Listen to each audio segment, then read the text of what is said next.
선생님도 반갑습니다. 오늘은 이제 무브먼트 옵티미즘 두 번째 이야기인 이제 목 통증, 넥페인에 대해서 우리 함께 얘기를 해볼 건데요.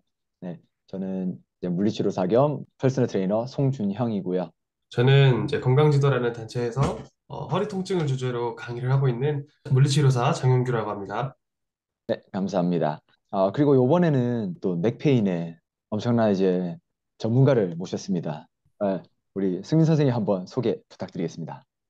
네, 안녕하세요. 저는 건강지도라는 단체에서 장 교수님과 함께 지금 저는 넥페인이라고 하는 주제로 강의를 하고 있는 물리치료사 백승민이라고 합니다. 반갑습니다. 네. 반갑습니다. 이렇게 나와주셔서 너무 감사합니다. 오늘은 우리 얘기가 해볼 주제는 넥페인입니다. 이제 넥페인에 대해서 우리 많은 어, 궁금증들 또 이제 접근법들 그런 것들을 갖고 있는데요. 보통 우리 목 통증 이렇게 얘기를 하면 주로 제가 회원님들 그리고 또 병원에 있을 때 환자분들 봤을 때 뭐 목 디스크다라는 얘기를 많이 듣고요. 또 이제 또 자주 오는 게 이제 예전에 교통사고를 당해서 그래서 이제 불편하다 하시는 분들도 있고요. 근데 사실 이런 분들은 병원에서 많이 드지만 제가 이제 센터에 있으면서 많이 보는 게 선생님 저 거북목 때문에 아파요 등등의 이제 제일 대표적인 그 어퍼크로스 신드롬이라고 하죠. 그래서 이러한 접근법에 이제 많이 근거를 하는 하고 이제 진단명으로 갖고 올 때가 많은데요. 특히 이 어퍼크로스 신드롬이 저는 우리가 많이 다루는 주제다 보니까 제일 관심도 많을 거라 생각해서 이 주제에 대해서 한번 쉐어를 해봤으면 좋겠습니다. 혹시 선생님들께서는 이 어퍼크로스 신드롬 혹시 어떻게 바라보신지 좀 의견 나눠주실 수 있으실까요?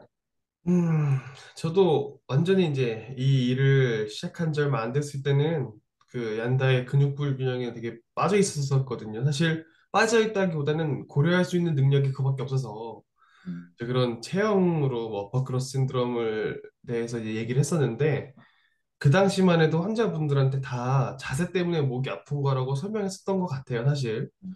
그러면서 선생님, 네. 뭐 가슴 근육이 앞으로 말려서 라운드 숄더 되고 그럼 뭐 목이 앞으로 나가고 좀 어떤 뭐 근육이 약해지고 짧아지고 뭐 이런 식으로 되게 직관적으로 설명해 왔었는데 사실은 이제 절대로 그렇게 설명하지 않죠. 실제로 어퍼크로스 신드롬이라고 이름 붙은 것들은 어떻게 과학적으로 입증된 적이 없고 그것들이 통증과 어떤 연관성이 있는지에 대한 명확한 근거도 없을 뿐더러 오히려 그거에 음, 대해 반박하는 자료가 훨씬 더 많기 때문에 이것은 그냥 어떤 특정 사람들이 주장하는 이론일 뿐인 거지. 여기에 우리가 환자를 끼워 맞춰서는 안 된다고 생각합니다. 음, 승민 선생님께서는 혹시 어떻게 바라보시나요?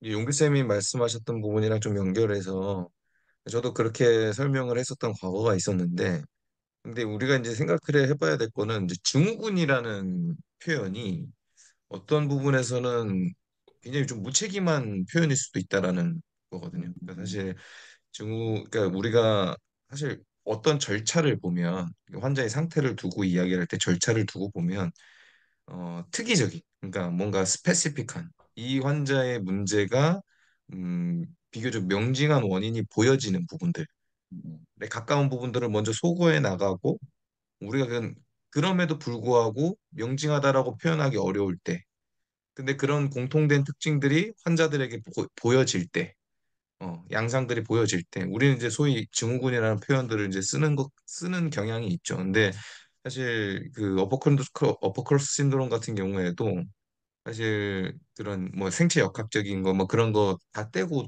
얘기를 하자면 그런 형태가 보이는 것에 우리가 그 결과를 끼워 맞추고 있는 경향이 있는 거죠. 그래서 사실 그게 용 교수님이 말씀하신 것처럼 이게 다소 직관적이기 때문에 일반인들, 그러니까 전문가가 아닌 비전문가들이 보기에는 굉장히 맥락이 있어 보이는 이야기처럼 들리기 때문에 이게 다소 이제 용인되고 있는 부분들이 있다고 봅니다. 근데 저는 이제 일부분 그렇게 생각을 해요. 그러니까 이게 굉장히 보편적으로 용인되고 있기 때문에 이걸 바꾸는 과정들은 이제 어떤 뭔가 이런 정보들에 의해서 바꿔지는 속도는 굉장히 느릴 거라고 생각을 하거든요. 음, 그러니까 결국에는 환자들이 지금 이런 흐름들, 그러니까 이런 어퍼크로스 신드롬, 뭐 거북목 교정, 뭐 흉추 교정 이런 내용들에 대해서 계속적으로 받아들여지지만 뭔가 해결되지 않는 경험들을 하는 사람들이 쌓이면 쌓일수록 또 다른 정보들을 찾는 경우들이 생기고 그러면서 또 저나 용기쌤이나 이제 준영쌤 같은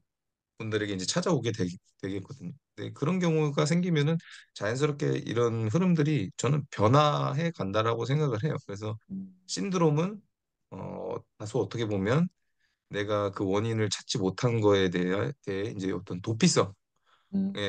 어떤 도피처처럼 활용되어서는 안 된다. 아, 저는 그런 입장입니다. 네. 아, 감사합니다. 사실 저는 그 용어를 잘 안 쓰거든요. 거북목이니 이런 말들을 잘 안 쓰는데 회원님들이 오셔가지고 벌써 그런 말들을 진단을 받고 오시는 분들이 더 대부분이더라고요. 그래서 와가지고 선생님 저는 병원에서 거북목 때문에 이거 아프다고 하던데요. 이렇게 하는데 근데 거기에 대고 제가 초창기에는 뭐라고 했냐면 그 근거 별로 없던데요. 이렇게 얘기했는데 오히려 그러면서 오히려 이 저를 의심하는 거예요. 네. 그래서 그러한 접근은 안 되겠다 싶어서 이제 많이 바꿔왔는데 저는 체형 교정한다는 말을 잘 안 합니다. 그런데도 나중에 이제 해결을 하고 나면 그 뒤에 이제 뭐 리뷰를 써오시거나 그럴 때를 보면 체형 교정이 됐어요라고 표현을 할 때가 많더라고요. 이 거북목이니 아니니 이거에 대해서 사람들이 갖고 있는 이 인식은 어쩔 수 없이 승민 선생님께서 말씀하신 것처럼 바꾼다라는 개념보다는 그냥 진짜 이거 있지만은 그거를 우리가 어떻게 그걸 좀 다르게 바라볼 수 있는 그런 관점을 주는지를 노력해야 되는 것 같다는 생각이 좀 듭니다. 내가 그래도 뭐 이게 거북목이 아니다 이렇게 하더라도 결국엔 나는 목이 아픈데 라는 말들을 하잖아요. 그럼 나는 오히려 이 거북목 아니에요라고 하면 혼란에 빠지시더라고요. 그럼 난 뭐지? 이런 식으로. 그래서 이렇게 오셨을 때 혹시 어떻게 좀 바라보거나 좀 증상들을 보거나 이런 회원님이나 환자분들이 오셨을 때 접근을 하시는지 혹시 좀 공유 좀 해주실 수 있으실까요? 저 같은 경우에는 어떤 환자가 가지고 있는 그 목 통증의 불편감에 대한 그 치료의 기준이 그분의 자세가 된다고 하면 사실 어쩔 수 없이 어느 정도 타협해야 되는 부분이 있는 것 같아요. 음, 제가 아무리 뭐 좋은 설명을 하고 어떤 목 통증과 이게 크게 연관성이 없다고 얘기를 하더라도 어차피 그 일반인들이 바라보는 그런 내가 나아졌다는 그 기준점이 통증 아니면 외관적인 것밖에 없다고 생각하거든요. 음, 그래서 준영 선생님 말씀하신 것처럼 그 환자가 갖고 있는 신념에 대해서 대항하려고 하면 오히려 역효과가 나고 아, 좋다. 그러면 어쨌든 우리가 이 운동을 규정 운동이라는 명목 하에 어쨌든 이것도 운동의 한 맥락이기 때문에 그 운동 자체가 갖고 있는 통증 감소 효과가 되게 클 거란 말이에요. 그런 것들로 환자를 좀 설득해서 시키는 편입니다. 음, 요게 사실 넥페인이랑 백페인이 굉장히 좀 다른 기점이라고 보는 것 중에 하나가 사실 최근에 이제 우리 이런 BPS 모델들이 얘기가 나오면서 통증 회피 반응, 그러니까 fear avoidance라고 하는 이야기들이 이제 우리 물리치료사들 사이에서 이제 좀 많이 수용되어지고 있잖아요. fear avoidance가 물론 당연히 넥페인에도 있습니다. 넥페인에도 있는데 결정적인 차이는 허리 통증 환자분들의 이런 통증 회피 그리고 이제 이런 움직임에 대한 이제 뭔가 두려움 같은 것들이 허리 통증에 비해서 목 통증이 덜해요. 덜한 경향이 있고 반면에 이제 굉장히 큰 차이점이라고 하면 이제 목 통증은 허리 통증에 비해서 1년 이내에 재발생률이 훨씬 높습니다. 그 재발생률이나 그 지속성이 굉장히 더 잦아요. 그러니까 실제로 그 우리 센터나 병원에 오는 환자분들 보면은 목 통증은 과거에도 경험이 많았던 경우들이 많고 그리고 그게 지속적으로 반복됐던 경향들이 있습니다. 그래서 제가 굉장히 많이 물론 물어보는 것들이 문진 포인트에서 물어보는 것들은 되게 다양하긴 하지만 제가 가장 많이 물어보는 것 중에 하나가 목 통증은 반복됐던 경향들이 많기 때문에 과거의 치료 경험을 저는 굉장히 많이 물어봐요. 그러니까 그 치료 경험에서 이 환자분들이 얻었던 이점은 뭐였는지 그리고 실패했던 요소는 뭐였는지 들을 좀 찾아가면서 거기서 이제 스페시픽한 부분들을 좀 소거해 나갈 수 있는 것들을 좀 찾습니다. 음, 그러니까 우리가 사실 환자를 던져놓고 인터뷰 포인트를 하나 A부터 Z까지 알려줄 수 있다면 참 좋겠지만 저는 뭐 주변에 있는 선생님들한테도 환자분이 지금까지 시도해왔던 경험들을 피드백하는 거를 굉장히 중요하다고 생각하거든요. 그리고 그 베이스 안에서 이제 그 환자분의 과거를 유추할 수 있고 그 과거 속에서 이제 앞으로 어떻게 치료를 해 나가야 되는지 방향성들이 보입니다. 그러니까 실패했던 치료였다면 뭐 빠르게 소거할 수 있을 거고 그래도 조금이라도 이점을 경험한 치료가 있다면 거기서 이제 아이디어를 얻을 수도 있을 것이고 그럼 거기서 왜 이점이 있었는지는 이 환자의 어떤 신체적이고 심리적이고 사회적인 요소들이 뭐가 기여하고 있었을지를 좀 생각해 볼 수 있거든요.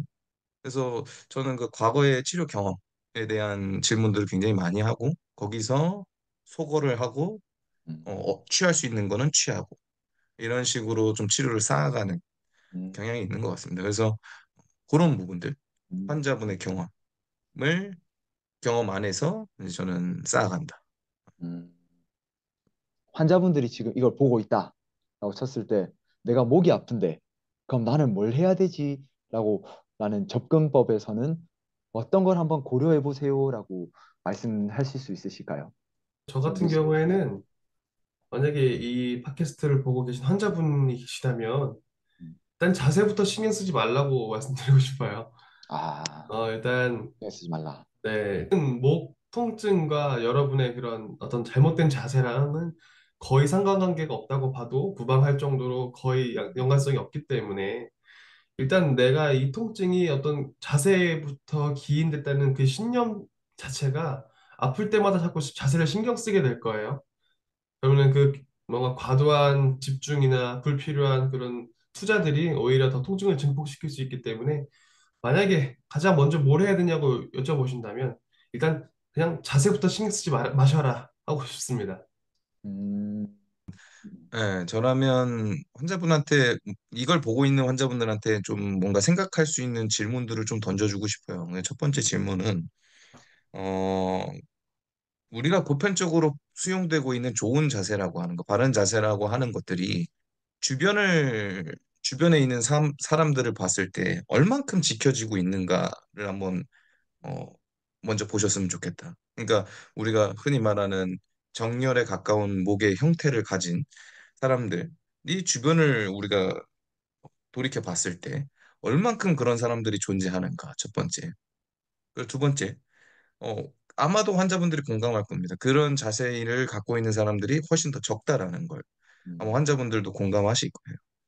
그런데 그 사람들 중에서는 아픈 사람도 있고 아프지 않은 사람도 있다라는 걸 환자분들도 이제 공감할 수 있을 겁니다. 나는 아프지만 나보다도 더 안 좋은 자세를 갖고 있는 사람임에도 불구하고 한 번도 목 통증을 경험하지 않았거나 어, 별로 아프지 않게 살고 있거나 하는 것들을 볼 수 있는데 그럼 그 사람들은 왜 안 아플까? 이런 한번 생각도 해볼 수 있다라는 거를 좀 드리고 싶고 그세 번째는 그러니까 우리가 그러면 어 이제 그런 조언들을 하는 거, 자세와 관련된 조언을 하는 사람들한테 이제 물어보고 싶은 거죠. 그런 전문가들에게 어 이 자세가 얼마만큼 유지가 될 수 있는가를 물어보고 싶은 거죠. 그러니까 실제로 당신은 이 자세를 얼마만큼 하고 있는가?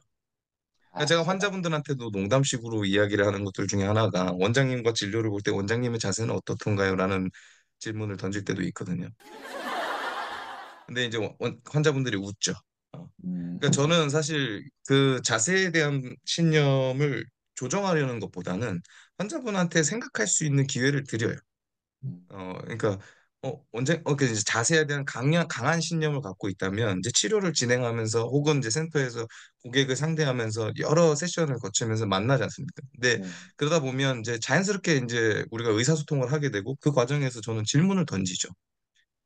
지금까지 자세에 대한 조언을 해줬던 사람들의 일상생활에서 그 사람의 자세는 어땠을까요? 라는 질문을 던집니다. 그 사람의 삶에서는 우리가 흔히 말하는 그 바른 자세라는 것이 얼만큼 유지되고 있을 것이고, 만약에 지금 그 사람이 자세가 좋지 않은 사람인데 안 아팠던 사람은 뭐 언젠간 아플 사람인데 지금은 안 아픈 건지, 뭐 이런 것들을 우리가 증명할 수 있는가? 이런 질문들을 이제 던지는 거죠. 환자분들이 그러네. 그냥 내가 막연히 좋은 자세 대한 어떤 막연한 생각을 갖고 있었구나. 라는 것들을 환자분 스스로 좀 생각할 수 있는 시간이 되거든요. 그래서 특히나 이렇게 되게 오랫동안 아파왔던 분들은 이런 생각의 기회들이 굉장히 좀 긍정적으로 작용하는 경우들이 굉장히 많았습니다. 그래서 어, 이런 물음표를 오히려 환자분들한테 던져줬을 때 혼자 생각할 수 있는 기회가 되고 그게 생각의 전환점이 되는 것 같습니다. 그럼 오히려 환자분들은 이 이제 느끼기에는 아 그러면 내가 바로 그냥 아 내가 자세가 이상한가? 이게 이렇게 바로 점프하는 게 아니라 어떠한 질문을 이제 던져봤는데 그 어떤 질문 혹시 던지는지 한 번만 더 얘기해 주실 수 있으실까요? 과거에 나는 자세가 좋았나? 그리고 첫 번째. 주변을 돌아봤을 때, 쉽게 말하면 좋지 않은 자세를 갖고 있음에도 불구하고 아프지 않은 사람들은 왜 안 아플까? 그리고 두 그 번째. 사람들은 지금은 안 아픈 거지만 미래에 언젠간 아플 수 있는가? 뭐 음, 이런 질문들이죠. 그러니까 만약에 지금은 안 아프지만 뭐 미래에 아플 것이라고 한다면 약간 점쟁이의 조언과 비슷할 수도 있다라는 거죠. 음, 뒷마당에 감나무가 있죠? 아니요, 없는데요. 안 심길 잘했어. 뭐 이런 식의 논리가 될 수도 있는 거죠. 예, 그러니까 이런 제가 농담 섞인 환자분들과의 대화를 통해서 환자분들이 이제 그러네? 라는 생각을 할 수 있게끔 저는 열어둔다라는 거죠. 그러니까 어떻게 보면 진짜 지금 현 상황에 대해서 질문을 한번 던져봐라라는 거네요. 어떠한 질문이든. 그렇죠. 예, 예. 예. 음, 스스로의 상황에 물음표를 한번 찍어보자는 거죠. 음. 예. 저번에 안 그래도 책들이나 아니면 의사 선생님들 얘기하는 것 중에서도 약간 기능의학적으로 하시는 분들은 하는 말이 왜 의사들한테 내 몸을 맡기냐? 네가 네 몸을 생각을 해봐야지라는 말 들었는데 아 근데 진짜 그거를 얼마나 실천을 하고 있을까라는 생각을 하게 되더라고요. 그래서 딱 스민 선생님께서 말씀하시는 게 그런 느낌이었던 것 같습니다. 음. 그 책을 쓰신 분들도 그 자세를 얼마나 할지 저도 잘 모르겠어요. 맞아요.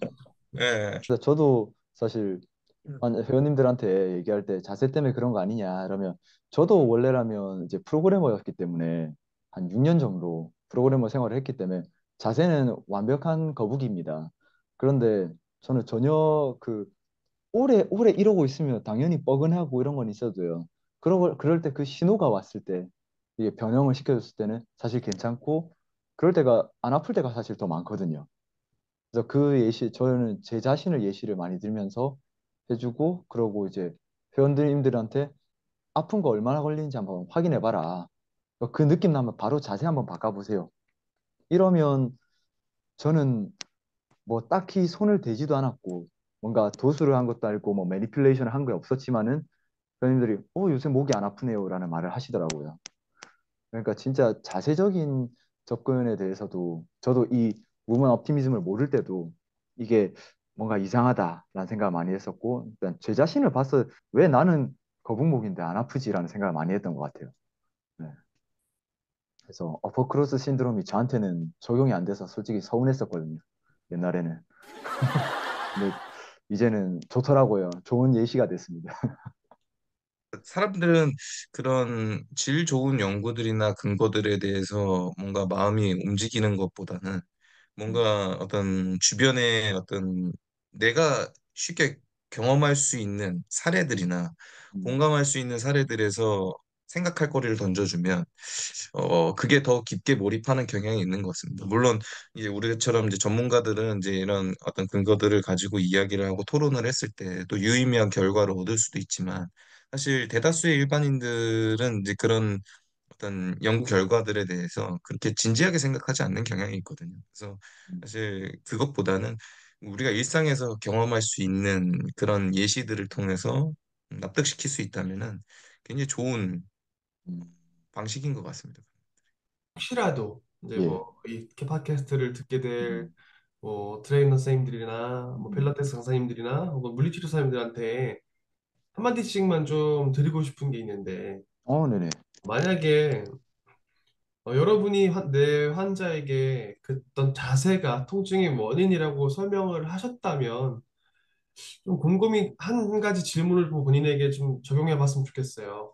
음, 만약에 그 환자의 거북목이 진짜 목 통증을 일으키는 원인이라면 그 사람은 지금까지는 왜 안 아팠고 그럼 그 결함을 누군가가 거북목을 고쳐주지 않으면 이 사람은 평생 아파야 된다는 게 너무 불쌍하지 않느냐. 이걸 생각해 봤을 때 과연 진짜 거북목이 통증의 원인으로 우리가 그 일부분이라도 그거를 탓할 수 있을까를 좀 고민해 봤을 때 좀 더 객관적인 판단이 하기가 좀 도움이 될 것 같아요. 음. 아, 오늘도 말했구나. 그 회원님께서 채용 교정 이거에 대해서 얘기를 하시더라고요.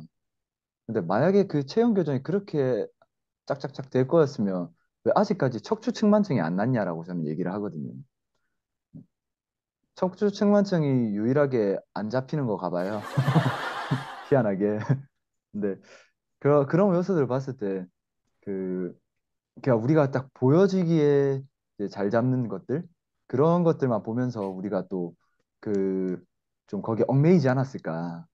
그리고 또 저는 솔직하게 말하면 제 예전에 병원 다닐 때 환자분들께 엑스레이 잘 찍는 법을 알려드렸거든요. 그래서 뭔가 치료 성공한 것 같이 보이지만 근데 그때 많이 느꼈던 게 뭐였냐면 아까 용기생께서 언급하신 거였지만 외관상의 좋아짐도 그 사람이 좋아지고 있다라는 척도로 이용이 된다라고 저는 생각이 되어서 그래서 그러한 요소들만 바꿨을 뿐인데도 선생님 많이 좋아진 것 같아요. 이러한 것이 그리고 또 이건 또 심리적으로도 봤을 때 사람이 이렇게 오고 있으면 흔히 말하는 거북목으로 있으면 우울하다라는 약간 이 에너지적이라고 했을 때 좀 심리적으로 좀 우울한 그런 게 있거든요. 그래서 우리 이 원더우먼 포즈라고 하나? 그런 것들도 얘기하잖아요. 뭔가 면접 보러 가기 전에 이렇게 당당하게 또 있고 콧등 완전 최상으로 높여버리고 뭐 이렇게 하는데 내가 그런 것들이 또 우리 심리에도 영향을 끼치다 보니까 거기에 대한 통증을 이겨낼 수 있는 또라는 또 요소가 되지 않나 라는 생각이 또 들긴 합니다.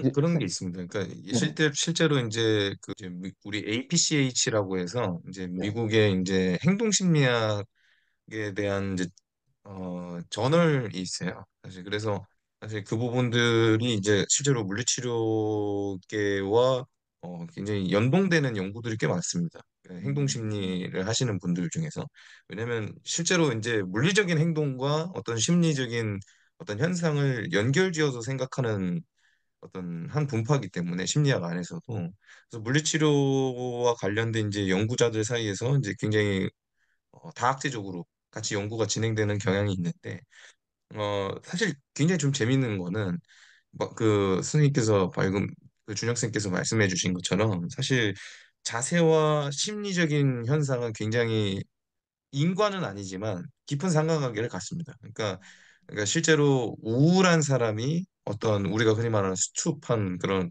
포스처 이렇게 쉽게 말하면 이렇게 등이 말리고 뭔가 이렇게 또 처져 있는 어떤 어퍼컷 신드롬에서 보여지는 어떤 형태와 유사한 결과를 보여주기도 하고 근데 이제 그게 굉장히 재밌는 거는 그 인과를 밝히기가 어렵다라는 것이 이미 그 어퍼크로스 신드롬과 같은 삶을 오랫동안 지내왔던 사람임에도 불구하고 우울하지 않을 수 있거든요. 근데 이게 우울함의 결과로 어떤 나타난 행동일 수 있는 거고. 근데 우리도 이제 그렇게 얘기하지 않습니까? 이제 어떤 특정 자세가 통증의 결과로 나타났을 수도 있다라고 우리 물리치료사들도 얘기하는 것처럼 심지어 행동심리학에서도 이제 그런 관계로 이 자세를 설명을 하고 있거든요. 그래서 사실 자세는 다른 어떤 다학지적인 학문에서도 그것이 인과라기보다는 뭐 상관을 갖고 있다 정도로 풀어내고 있는 걸 보면 우리가 그렇게도 생각할 수도 있겠다. 음, 그래서 환자분들한테도 이제 저는 이제 체형 교정이나 자세에 이제 깊게 골몰해 있는 분들 같은 경우에는 이 체형 교정이라는 단어를 안 쓰게 만들기보다는 이게 이걸 수정함으로써 그러니까 환자분들은 이제 체형 교정이라고 생각하지만 근데 저희 시선에서는 사실 수정이죠. 얘는 자세를 수정해 줌으로써 이 환자가 좀 더 삶의 질이 올라가고 좀 기분이 나아지고 뭔가 우울증은 아니죠. 우울감에서 좀 더 탈출할 수 있는 음, 정도의 역할을 하지 않나 음. 라고 생각을 합니다. 예. 어, 사실 감사합니다. 교정보다는 저는 수정이라는 표현을 많이 써요. 수정이라는 말을. 수정. 그러면 약간 좀 다른 주제로 이제 한번 살짝 넘어가 보면요. 목하게 되면 제일 대표적인 게 이제 승모근이 뭉쳤다라는 표현을 제일 많이 듣거든요. 근데 거기에 대해서는 보통 트리거 포인트 얘기도 있고 또는 이제 어떤 분들은 이제 뭐 거북목 때문에 당연히 등장해야죠.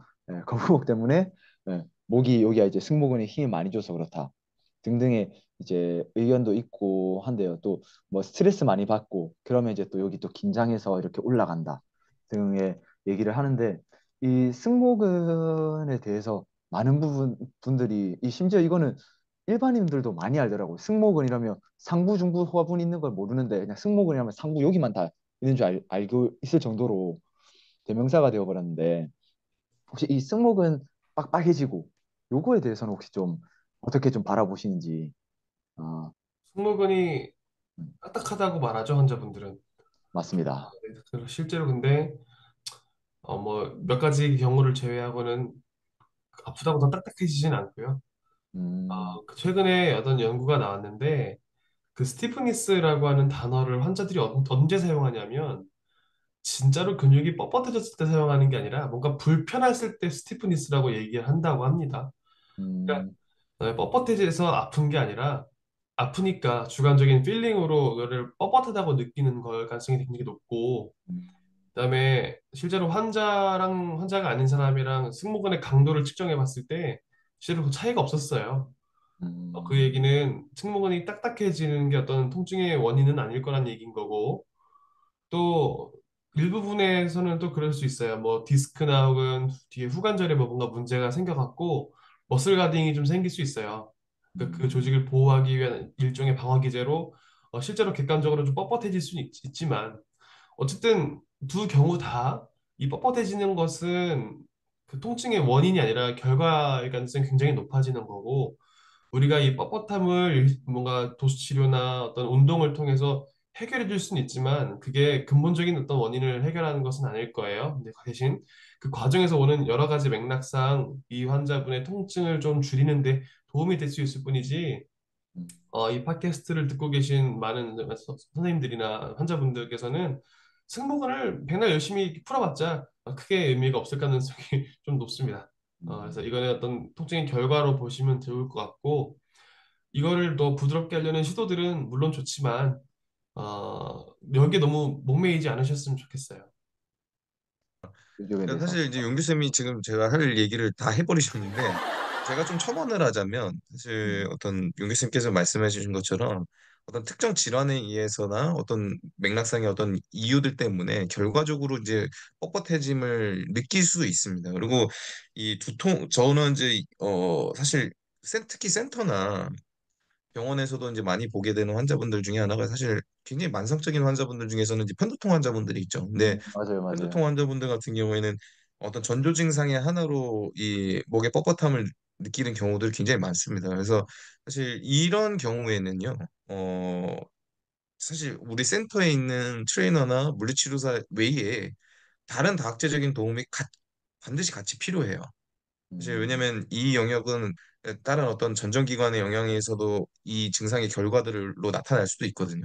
그렇기 때문에 사실 그 영역들, 그러니까 편두통을 오랫동안 앓고 있는 환자분들 같은 경우에는 물리치료사나 트레이너분들이 내가 이걸 해결하지 못했다고 해서 자책하지 않으셨으면 좋겠습니다. 그러니까 자책하지 말고 이 환자분들한테 필요한 그 뭔가 어떤 전조 증상의 원인이 좀 더 다른 내 영역이 아닌 부분에서 있을 수 있기 때문에 그걸 우리가 해석할 수 있는 능력을 갖추고 그걸 해석함으로써 다른 전문가에게도 도움을 청할 수 있는 그런 지식도 같이 좀 겸비할 수 있다면 좀 좋지 않을까 그런 음. 생각들을 해요.